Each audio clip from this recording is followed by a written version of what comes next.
Chris Stuckmann. Nice to meet you. Very nice to meet you. Congratulations on getting a feature film. Thank you. But also thank you. I feel like a lot of the work that you did over the past many years on YouTube is the reason that I get to sit here with you now. Like some people take me kind of seriously thanks to the work that you were doing. So I really appreciate You're here because of you, man.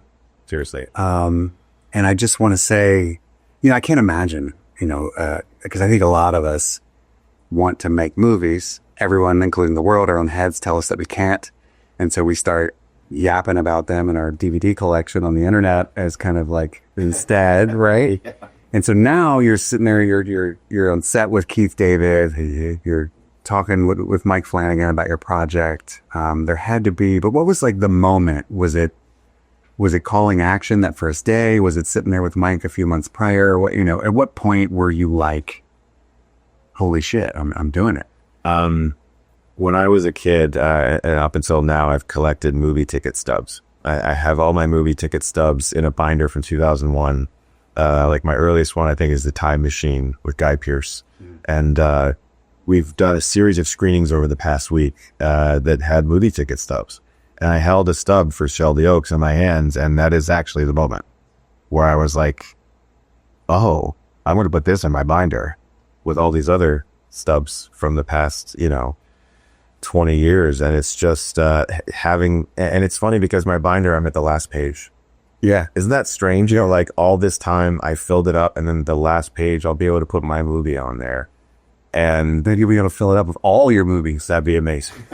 If I could be so privileged to make more, I would love to. But like holding that ticket stub there, I actually had a little tear in my eye. I was like, okay, this is really happening. I bet. Is there any fear of getting Stuckmanized? Now that you have, I will say first, I think that there is more to being even, a critic. There's more putting yourself out there than people give you credit for. Like watching a movie a couple of weeks before anybody else, saying your opinion before you know what the general zeitgeist is, it's scary in its own right. Of course. But now that you've got your own baby that you've worked on set for months and months and months, it's been years now. Sure.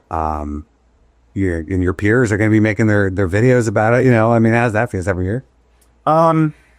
Yeah, I guess. Sure. It can't, anytime, if I made mattresses for a living, you get customer reviews of your fucking mattresses. It's just normal. It's part of the game.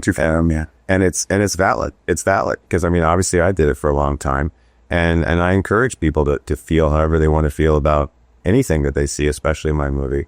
But honestly, I've been meeting so many people here at Fantastic Fest and over the past few weeks, people that I also admire, other fellow YouTubers that I watch. And talking with them has been extremely encouraging and very, very inspirational for me, because I do want people to understand that some random YouTuber from Ohio can get it done, and that anybody can. You don't have to have connections in Hollywood. You don't have to even know everything about gear. I think Tarantino has this great quote where he's like, you don't have to literally know everything about lenses. You just have to be able to communicate to someone who does your vision. Absolutely. And we had such an amazing crew on this movie. I was so privileged to work with our DP, Andrew Baird, who's from Austin, and just work with such great professionals who were able to really help realize this thing that had been in my head for so long. Absolutely. And I'm from Ohio too. Oh, nice. Where are you from? If there's any producers watching, the Cincinnati area. Oh, for sure. I was just there for Horror Hound. Yeah. Real. Oh, yeah. I wanted to go. I saw you coming, and yeah. And I was planning to come here, but there's a long line of critics becoming filmmakers, all the way back to the French New Wave and Peter Bogdanovich, and even Tarantino a little bit. They had some criticism, right? He still does. I read his book, Cinema Speculation, recently, but I think the YouTuber to filmmaker pipeline is fresh and strong right now. Yeah. You Talk to Me and Bring Her Back, and then Kerry Barker just sold his picture. He's here as well. Yeah. Do you expect to see a lot more of that? Do you think that's going to be a more tried and true path?